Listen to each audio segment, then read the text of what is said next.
Bismillahirrahmanirrahim. Assalamualaikum warahmatullahi wabarakatuh. Yang saya hormati pimpinan dari Ketua Ladi yang diwakili oleh ketuanya, juga kepada yang terhormat Ketua Umum KONI DKI Jakarta yang diwakili oleh Haji Odi Tambunan dan Pak Hidayat serta Pak Bangkir. Di sini ada 3. Coba berdiri Pak, biar dikenal Pak.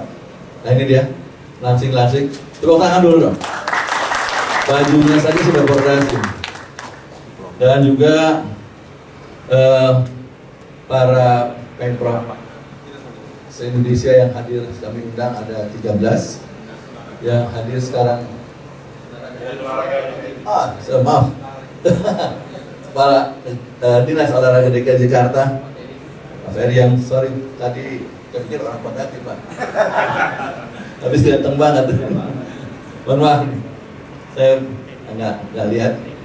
Dan juga para tokoh-tokoh, para pelatih, dan juga di sini ada yang wakil dari Koordinasi Pusat, Pak Bibit juga hadir. Dan juga di sini atau yang mewakili dari pelatih-pelatih yang ada di sini. Marilah kita panjatkan puji syukur dari Allah Subhanahu wa taala. Dengan rahmat hidayatnya, alhamdulillah kita dapat berkumpul dalam acara Saresehan Nasional Pondasi tahun 2016, persiapan PON ke-19 2016 di Jawa Barat, dan masa depan pacuan kuda Pulau Mas terkait pembangunan venue equestrian untuk Asian Games tahun 2018. Bapak-bapak, ibu-ibu yang sekalian yang saya hormati, pertemuan ini saya lakukan setelah saya bicara dengan seluruh pengurus. Jadi bukan saya ngada-ngada, tapi saya ketemu pertama, saya terbang ketemu Pak Asmi dan teman-teman, lalu dengan Pak Manjoni, lalu juga saya ketemu dengan Jawa Barat, Pak Agus, lalu ketemu dan saya terbang ke Manado, ya, saya ketemu dengan ketua juga semua. Lalu Surabaya saya diri juga, Surabaya, Riau, mana tadi? NTT, saya juga ketemu Kalbar, mana Kalbar? Ada di sini. Lalu saya sebut Sumbar, ya, saya juga ketemu Pak ya ke sana. Jadi, ya. Kaltim juga, mana Kaltim? Pak ya. Jadi saya mengadakan ini bukan main-main, karena saya melihat ada sesuatu yang perlu kita rembuk nasional. Saya terus terang saja, apa yang terjadi ini bukan tiba-tiba, bukan pertemuan ini akal-akalan saya, dan saya mengumpulkan ini yang pasti karena saya cinta pada pondasi. Karena saya dari zaman dulu, dan dari kakek saya, bapak saya, kakak saya semuanya jadi ketua umum. Ketua umum pertama Pondasi DKI adalah ayah saya, Haji Ipik Asma Subrat. Jadi rasa memiliki cukup tebal. Memang tidak semuanya orang suka dengan saya, tapi buat saya yang penting saya melakukan ini untuk kepentingan, bukan kepentingan siapa-siapa, tapi kepentingan daripada kita sebagai pencinta olahraga kuda. Jangan sampai kita ini dipermainkan oleh orang-orang yang tidak bertanggung jawab. Sekali lagi, tidak bertanggung jawab. Saya bagi contoh. Ini harus saya katakan karena kata-kata orang tua saya dulu. Sekarang bisa lihat, di sekeliling kita ini, lihat gedung-gedung, ya. Gedung-gedung ini bisa ada, karena kelakuan yang bisa merubah ini adalah Ketua Pemprov DKI Jakarta. Dan waktu itu ketuanya direbut karena waktu itu saya tidak sudah dari ketua pusat, pengurus pusat, saya dengan Pak Dato, dengan Pak Iwan, masih ada ya? Tahun berapa Pak Iwan? Lupa saya tuh. Tahun berapa kita di pusat? Tahun 1998. 98. Jadi Saya sudah dimulai bapak saya ketua DKI, lalu kakak saya juga DKI, bapak saya pindah ke atas mencari figur, karena bapak saya kebetulan kenal nyari orang sering bergaul sama Angkatan Darat dan supplier dari Angkatan Darat, bertemulah dengan Pak Suharjono. Itulah. Jadi Pak Suharjono itu diajak pertama kali masuk Pordasi oleh orang tua saya. Tapi Pak Suharjono bilang kalau Pak Ipik ngajak saya, Pak Ipik harus ikut di Pordasi Pusat. Ditinggalkanlah Pordasi DKI. Lalu diganti dengan yang lain Pak Suharjono. Jadi itu kisah Pordasi. Dari situlah mulai berkembang pesat, karena dulu Pak itu dari Dirjen Telkom kalau nggak salah, dan duitnya banyak banget. Kalau budaya juga di Palapa dan satelit Palapa itu beliau yang adakan. Itulah sejarahnya, dan ayah saya di sini mungkin bisa dilihat di sana ya buku. Waktu itu tempat ini akan dipindahkan. Waktu itu almarhum Pak Serwan Saren ke Tangerang kalau nggak salah di Mumbai Estate. Bapak saya bilang walaupun dia jenderal, juga bapak lebih tua kali. Man, mun silaing rek angkat dia pindahkan, langkahkan mayat saya dulu, bapak saya bilang. Kalau kamu mau memindahkan ini, kalau mas, langkahin mayat saya dulu. Itu bapak saya. Jadi kalau saya sekarang diam, itu bisa baca di situ. Coba dibaca. Ada surat semacam itu, semua diam. No reaksi. Ya kalau memang semua ada reaksi, saya mau apa? Apa saya harus teriak-teriak untuk menahan pertanyaan ini? Kalau memang setuju ya, maka itu saya serahkan ini kepada semua yang hadir di sini. Kalau setuju, ayo kita dapat kapling, lumayan kan dapat kapling di sini, ya kan? Nah, sebagai contoh, akhirnya Pordasi dipegang oleh orang yang tidak bertanggung jawab, jadilah gedung-gedung itu. Waktu itu ketuanya atau Ari Rori ada waktu itu, termasuk yang apa, yang ngangkat Pak Kamarudzaman ya. Lalu di sini saya tahu benar. Jadi diduitin Pak, ya. Akhirnya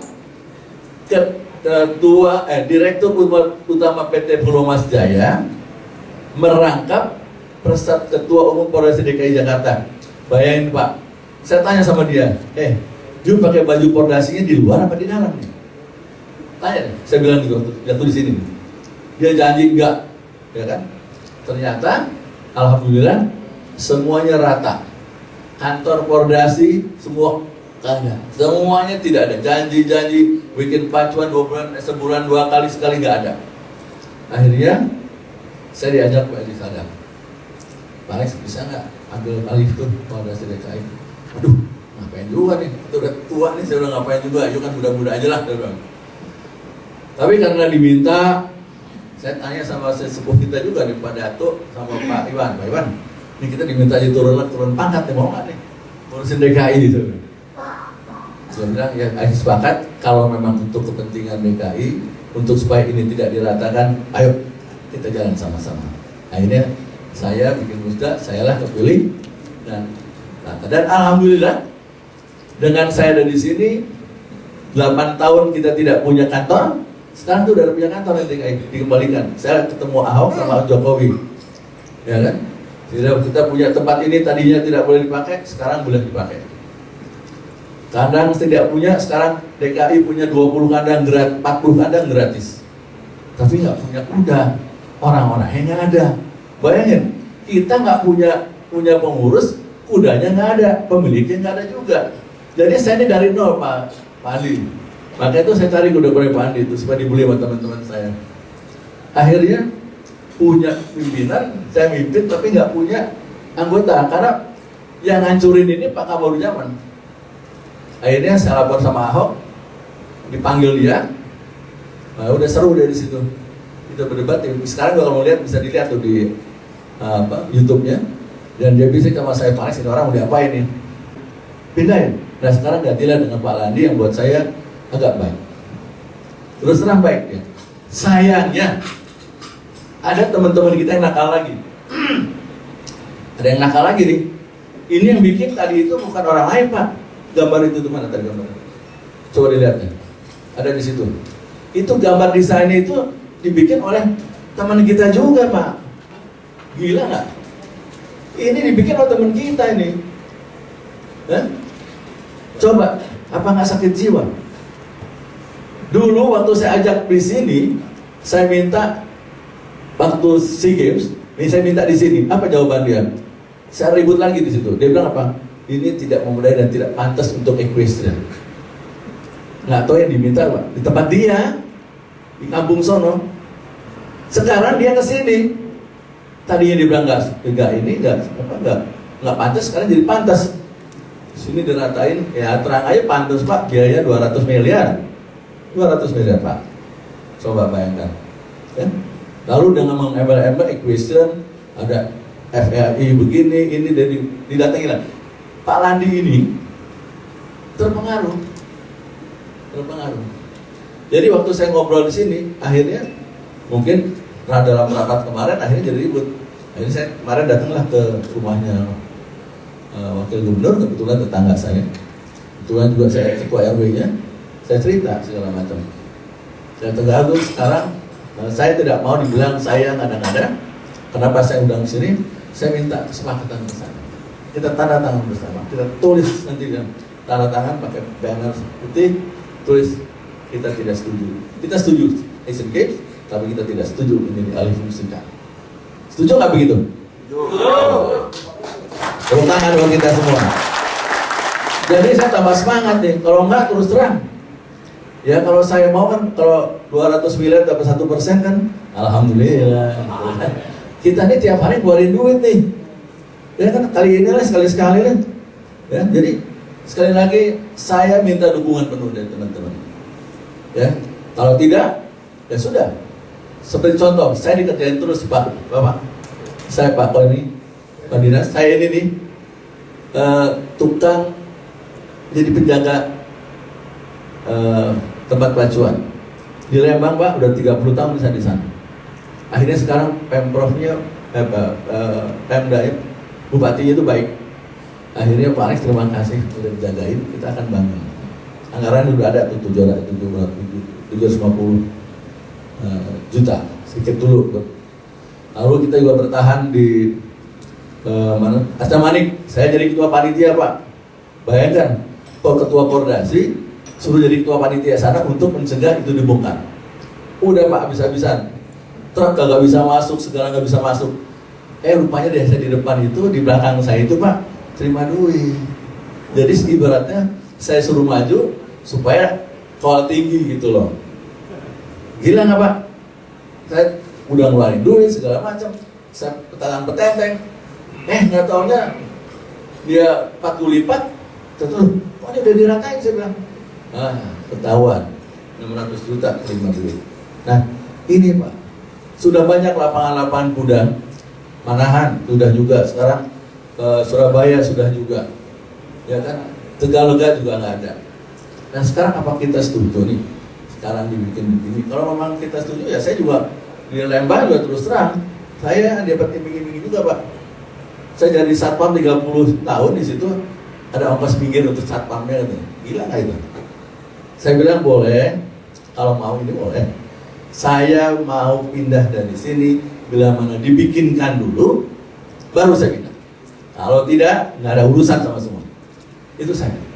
Di Asamanik juga begitu, tapi tidak konsekuen teman-teman kita ini. Di sini mungkin Pak Il tahu, benar Pak Il? Kita terakhir di sini. Sudah Pak Il benar. Diusir, cuma tinggal kuda saya ada di dalam, gentengnya dilepasin semua. Terus preman-preman Pak yang datang. Dia bilang ke orang-orang, lu orang hitam-hitam, lu belum jadi preman, gue udah jadi bangsat, tau nggak? Gue bilang gitu aja. Lu baru sini nih, wah akhir di sini, gue bilang lu baru datang, soal-soal waktu gue bilang.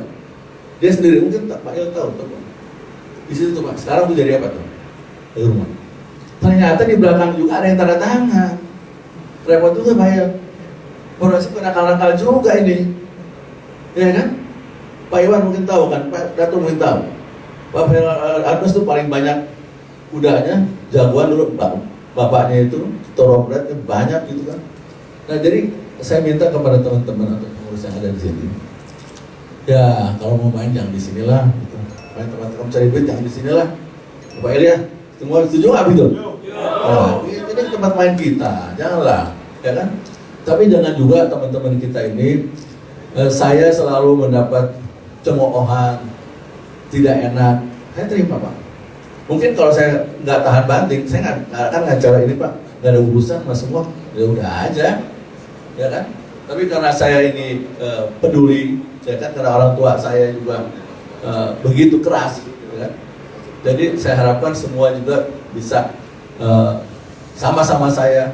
Nanti juga besok kita bikin jumpa pers, ya kan?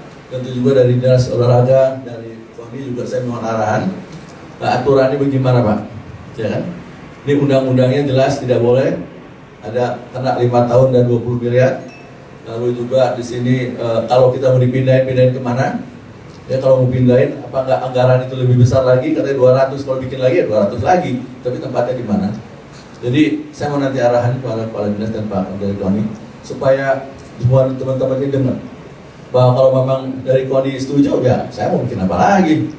Jangan saya oke kita ngotot sok dinasnya setuju, KONI-nya setuju, ya udahlah, ya buat apa lagi? Jadi kenapa saya undang dari KONI ini supaya jelas, nanti dijelaskan oleh beliau-beliau ini dan nanti beliau akan jadi narasumber kita supaya